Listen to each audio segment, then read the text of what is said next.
Hello everyone, magandang oras sa ating lahat. Welcome to my videos. Maraming salamat sa panonood at lalo na sa mga nag-subscribe. Thank you guys. At kung bago ka pa lang dito sa aking videos, huwag kalimutan mag-like, comment, share, and subscribe para updated ka sa aking mga bagong upload na mga videos na mayroong mga gandang kasaysayan at halaga tungkol sa ating mga barya. Guys, i-share ko sa inyo guys ang tungkol dito sa baryang ito guys ng Amerika, ang quarter dollar ng Ellis Island. The Statue of Liberty and National Monument, New Jersey, silver, 5 ounce volume. Ito yung kanyang pictures guys. Ang issue nito ay United States or US Territories, United States, ruling Federal Republic from 1776 ang kanyang date. Ruling authority. Meron siyang type na non-circulating coins. May taon na 2017. May value na 1/4 or quarter dollar. Is equivalent 25 cents. Sa Pilipinas ay nagkakalaga ito ng 14 pesos. May currency siya na dollar. 1785 ang kanyang date. Ang kanyang composition ay silver. 0.999. May timbang na 155.5 grams. At ang kanyang diameter naman ay 76.2 mm. Mayroon siyang thickness na 4.19 mm.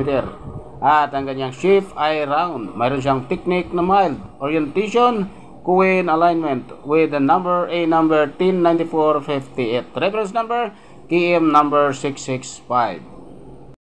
With the commemorative issue, Ellis Island, Statue of Liberty, National Monument.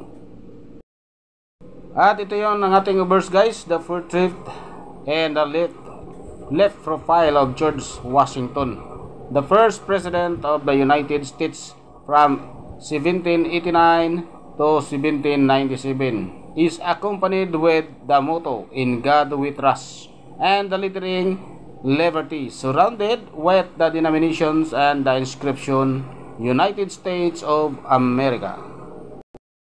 At ang kanya namang script ay Latin. Meron siyang lettering na United States of America, "In God We Trust," Liberty, quarter dollar.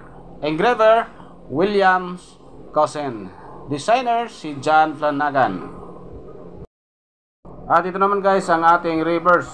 An immigrant family is shown approaching Ellis Islands with a mixture of hope and uncertainty.